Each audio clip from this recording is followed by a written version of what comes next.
Happy Manifesting Monday, everybody. So we got 20 pages left. Do you think we can barrel through? I don't know. We'll see. We'll see if my scratchy little voice can keep up. I'm on my headphones today. I'm not on my microphone. I don't know why I haven't been doing my microphone, but that's what we got. So Science to Success, Science Getting Rich. We got 20 pages left. I'm going to try and hop through the last 20 pages. And then I'm so excited. I just ordered the Neville Goddard Reader. So that's going to be our next book. If you guys don't know about Neville Goddard, you're going to. He's my man. He's my favorite guy. So let's start. Let's just dive in. We'll see how far we get before my tongue gets tied and I screw up and I can't talk anymore. Lucky Chapter 13, getting right into business. Success in any particular business depends for one thing upon your possessing in a well-developed state of the faculties, not facilities, required in that business. Without good musical faculties, yes, faculty, not facility. Without good musical faculty, no one can succeed as a teacher of music. Without well-developed mechanical faculties, no one can achieve great success in any of the mechanical trades. Without tact and commercial faculties, no one can succeed in the mercantile pursuits like Moma Delia. But to possess in a well-developed state of the faculties required in your particular vocation does not ensure getting rich. There are musicians who have remarkable talent yet who remain poor. There are blacksmiths, carpenters, and so on that have excellent mechanical ability, but who do not get rich. There are merchants with good faculties for dealing with men who nevertheless fail. Different faculties are tools. It is essential to have good tools, but it is also essential that the tools should be used in the right way. See? The right way. It's always capitalized. One man can take a sharp saw, a square, a good plane, and so on, and birth a handsome article of furniture. Another man can take the same tools and set to work to duplicate the article, but his production will be a botch. He does not know how to use good tools in a successful way. The various faculties of your mind are the tools with which you must do the work which is to make you rich. It will be easier for you to succeed if you are going to get into business for which you are already well equipped with mental tools. Generally speaking, you will do best in that business which you use your strongest faculties. So, do you remember in high school? I don't know, and I can't say everybody had the same experience, but typically in American high schools, I don't know, around 10th grade, 11th grade, the guidance counselor would kind of pull you aside, or you'd have a specific class or a teacher that would say, start thinking about what kind of major you want, right? And it was always like what you wanted to do, not necessarily what you were good at, which are two very different things. Like I'm really good at sleeping all day. I'm really, really good at it, but I don't know if I could get a job as a professional sleeper. You know what I mean? So think about the difference between what you actually are good at and what you want to do. Sometimes they're two different things. I'm a talker. I know you're shocked to hear that. I'm a talker. I'm really good at talking to people. I'm really good at talking to strangers. So, I have a job as a therapist and a consultant, and I love to talk to you, lovely people, and read for you and do all sorts of things. So there are things that you are just naturally better at than other people, and it's okay. I know we're in a society where you get an award trophy for just existing, but some of us are better at some things than others, and you got to work for that. You got to work for your strengths, right? Because that's what you were put on this earth to do. We all have a job. Okay. Yeah, literally. Generally speaking, you will do best in businesses which use your strongest faculties, one which you are naturally best fitted. There are limitations to the statement also. No man should regard his vocation as being irrevocably fixed by the tendencies with which he was born. You can get rich in any business, for if you have not the right talent, for you can develop that talent. It merely means you will have to make your tools as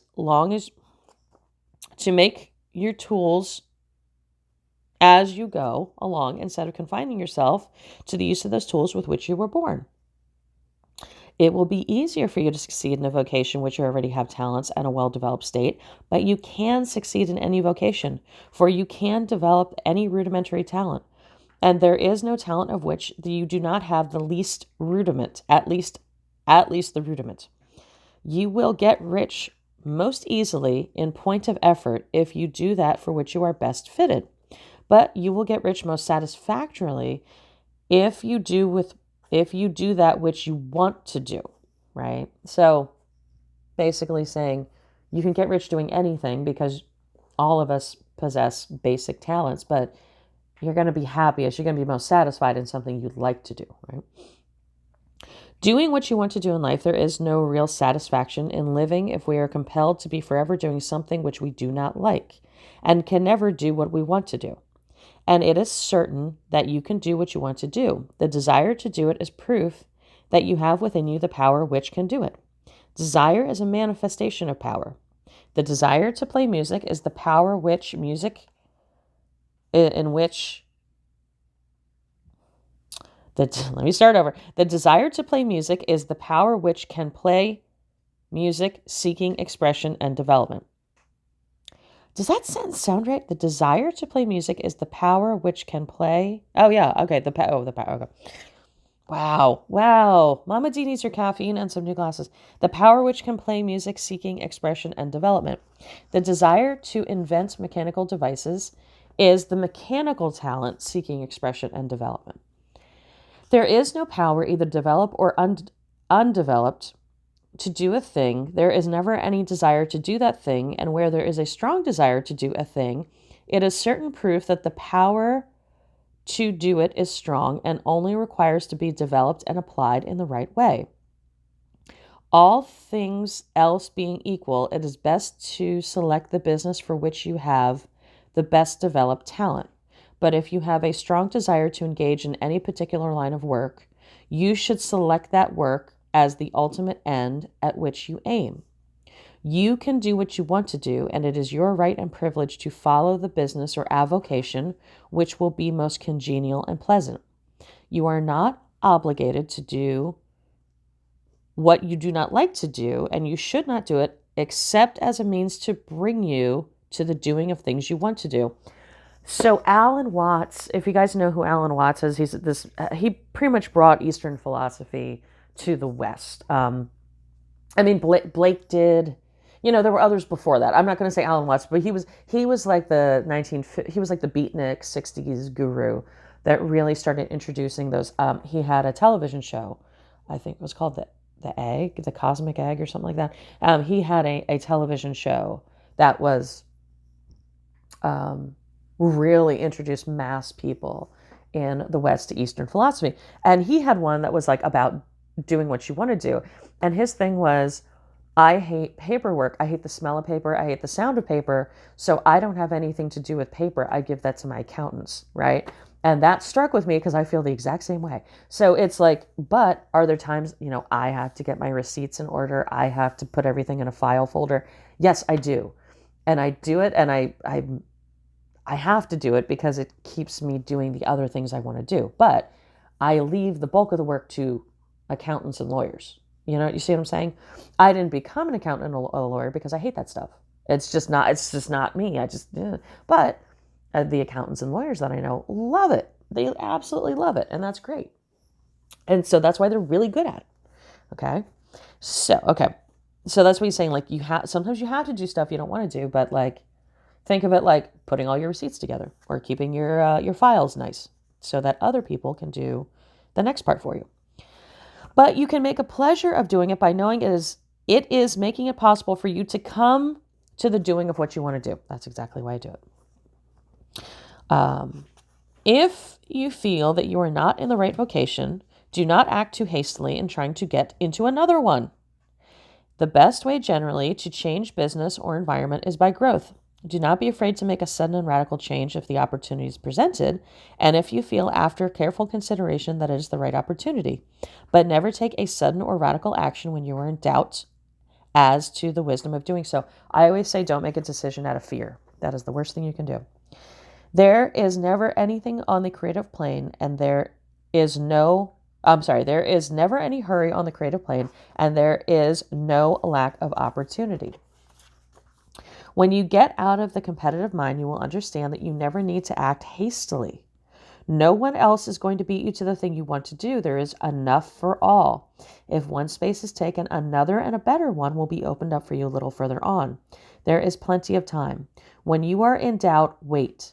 Fall back on the contemplation of your vision and increase your faith and purpose. And by all means, in times of doubt and indecision, cultivate gratitude. A day or two spent in contemplating the vision of what you want and in earnest thanksgiving that you are getting it will bring your mind to such a close relationship with the Supreme that you will make no mistake when you do act. There is a mind which knows there is all there is to know. So that's like the creative, that is like the collective unconscious. And you can come into close unity with this mind by faith and the purpose to advance in life if you have a deep gratitude. Mistakes come from acting hastily or from fear or doubt. Like I said, never make a decision from fear or in forgetfulness of the right motive, which is more life to all and less to none. As you go in the certain way, opportunities will come to you in increasing number, and you will need to be very steady in your faith and purpose and keep in close touch with all mind by reverent gratitude. Do all that you can in a perfect manner every day, but do it without haste, worry, or fear. Go as fast as you can, but never hurry. Remember, in the moment you begin to hurry, you cease to be a creator and become a competitor. You drop back upon the old plane again. Whenever you find yourself hurrying, call a halt.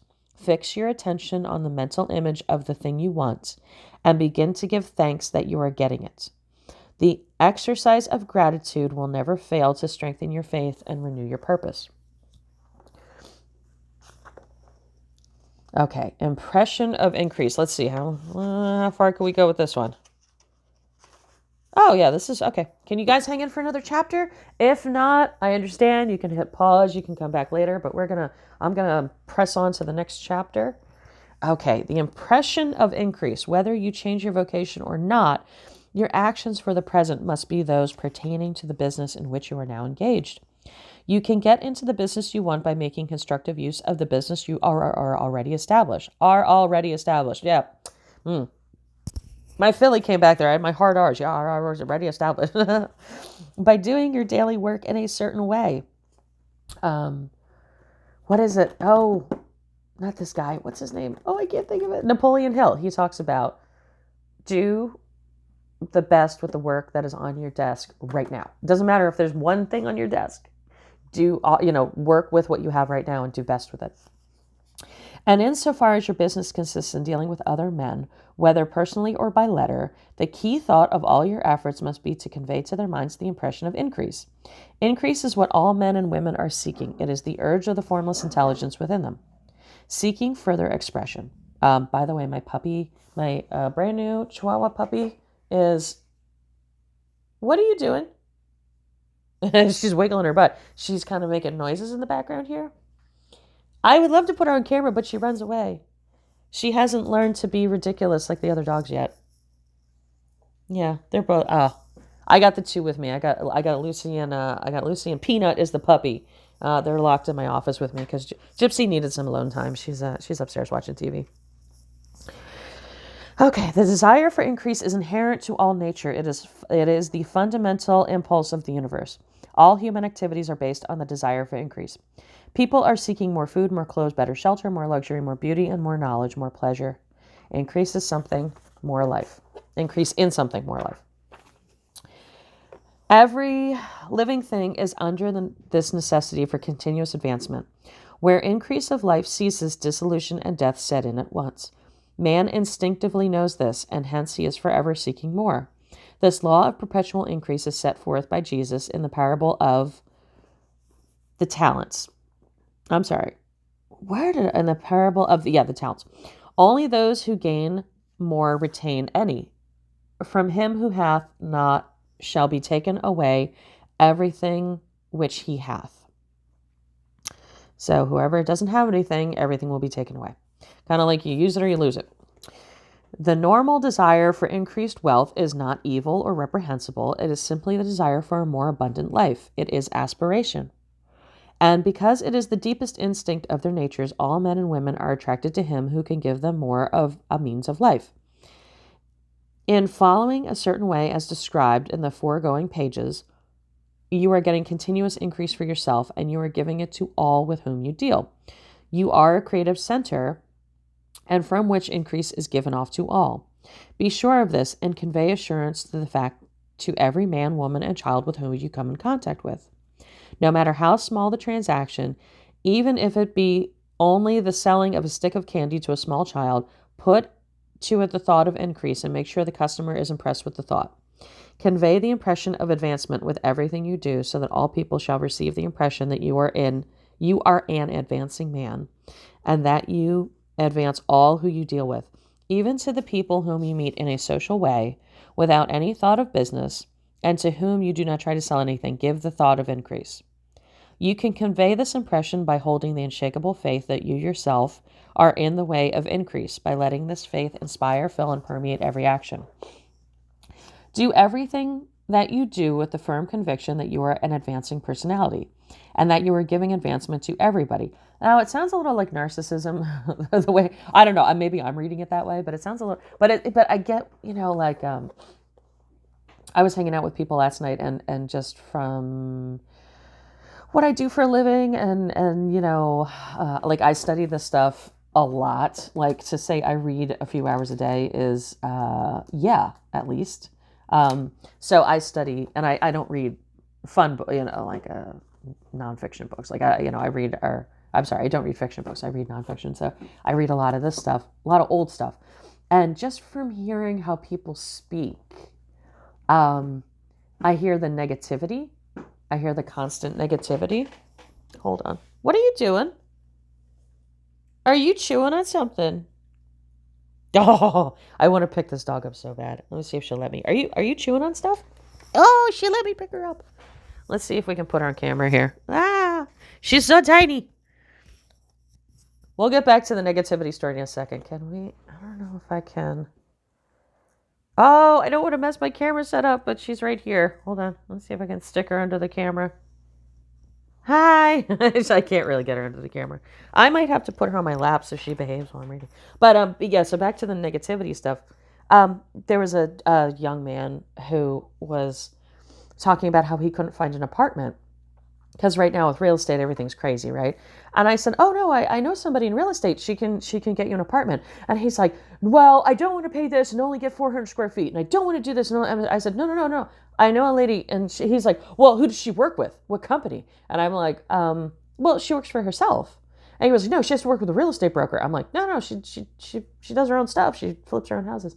And like any solution I had, he already had his mind closed off to that the apartment was not going to be what he wanted. It was going to be too late. It was going to be too expensive, even to the point that he had a problem with what real estate company it was coming from. I was just like, so what happens? So that thing about convey that you are a producer and you are advancing other people. So during that conversation, even though it was kind of difficult on my end because I literally knew the person that could get him an apartment for the price range he wanted and in the area he wanted. I had to listen to him being upset, but I had to keep saying, there's something out here for you. There's something out here for you. There's something out here for you. See, so that I think that's more what that article, what that little section means. So, and it's not to kind of force your will on people. It's to me, I just observe when they're like that. When I see it immediately, and it's so funny because I realize how I have spoken like that. I'm not judging it. And whenever I speak like that, I try to catch myself. And little Peanut's sitting on my lap, and now she's shaking. She's scared, and I don't know why. I think because I got these bright lights on. She thinks she's getting interrogated. Were you chewing on something? I'm going to put the light on you. Were you chewing on something? Interrogation time. I'm just going to keep her on my lap. Okay. So, okay, advancing everybody. Feel you are getting rich, and that in doing so, you're making others rich and conferring benefits to all. Do not boast what I just said. Do not brag or boast of your success or talk about it unnecessarily. True faith is never boastful. Whenever you find a boastful person, you find one who is secretly doubtful and afraid. Simply feel the faith and let it work out in every transaction. Let every act and tone and look express the quiet assurance that you are getting rich, that you are already rich. Words will not be necessary to communicate this feeling to others. They will feel the sense of increase when in your presence, and they will be attracted to you again. You must so impress others that they feel then in associating with you, they will get increase for themselves. See, like I was offering that person, like, I can help you. I can help you with this. Like, I can't do the apartment for you, but I can hook you up with the person that can. See that you give them a use of greater value than cash value than you are taking from them. Take an honest pride in doing this and let everybody know about it, and you will have no lack of customers. People will go where they are given increase, and the Supreme, which desires increase for all, which knows all, will move toward you, men and women who have never heard of you. Your business will increase rapidly, and you will be surprised at the unexpected benefits which come to you. You will be able, from day to day, to make larger combinations, secure greater advantages, and go on to a more congenial vocation if you desire to do so. But doing all this, you must never lose sight of the vision of what you want, or your faith, or your purpose to get what you want. Let me here give you another word of caution in regards to motive. Be aware of the insidious temptation. Did you hear the puppy just yawned? She's like, boring. She's sitting on my lap. Her head is on the desk. She's bored. You know what, Liz? Beware of the insidious temptation to seek for power over other men. Nothing is so pleasant to the unformed or partially developed mind as the exercise of power of dominion over others. The desire to rule for selfish gratification has been a curse of the world. This is very, very, very important. For countless ages, kings and lords have drenched the earth with blood in their battles to extend their dominions. This did not seek more life for all, but more power for themselves. Today, the main motive in business and the industrial world is the same. Men marshal their armies of dollars and lay waste to the lives and the hearts of millions in the same mad scramble for power over others. Commercial kings, like political kings, are inspired by the lust for power. Jesus saw in his desire for mastery the moving impulse of that evil world he sought to overthrow. Read the 23rd chapter of Matthew and see how he pictures the lust of the Pharisees to be called master, to sit in the high places, to domineer over others, and to lay burdens on the back of the less fortunate. And note how he compares his lust for dominion with the brotherly seeking for the common good to which he calls his disciples. Look out for the temptation to seek authority or to become a master. So it's kind of like what I was saying like before, like when that person was having an issue, I just had to sit back and observe. Like it wasn't for me to rush in. It wasn't for me to tell him, no, you're wrong, or to teach him this. You know, it was for me to just be like, okay, I can help you, but I'm not going to lord over you, right? So, seek out the temptation for authority, become a master, and to be considered as one who is above the common herd, to impress others by a lavish display, and so on. The mind that seeks mastery over others is a competitive mind, and the competitive mind is not a creative one. In order to master your environment and your destiny, it is not at all necessary that you should rule over your fellow man. And indeed, when you fall into the world's struggle for the high places, you begin to be conquered by fate and environment, and your getting rich becomes the master of chance and speculation. Beware the competitive mind. No better statement of the principle of the creative action can be formulated than the favorite declaration of the Golden Rule by Jones of Toledo. What I want for myself, I want for everybody. So let's see how much. I think I'm going to save these last two chapters. We're going to do another one. I'm going to do it this way. Oh, it's actually 3 chapters. Because we only have one more chapter, but then we have cautions and observations, and then we have a summary. So I'm going to save this for next video, which maybe I'll do it today. Who knows? Today's a weird day. I thought I had an 11 o'clock appointment, and I actually have a 2 o'clock appointment. And then little Peanut here. Little Peanut is, I'll have video of Missy Peanut here. And I'll have, tomorrow, stay tuned, I will have, oh my God, the most gorgeous products up. I'm so excited. I have a little vintage thing that's going to go on, a little vintage. If you are a vintage person, you're going to want to check out the Etsy and the website tomorrow. And I'm putting Peanut up here on the desk, and she might wander into frame. There she is. And yeah, so check it out. We got a lot of stuff going on. Don't forget to check out, she's got her butt kind of over, I don't know if you can see. Yeah. No, she's sniffing the lights. Let me see. I want to see if I can take this off without messing up here. I don't know. I'm worried if I take it off, I'm gonna lose the recording. But I'll just stroke my dog off camera because that's totally normal.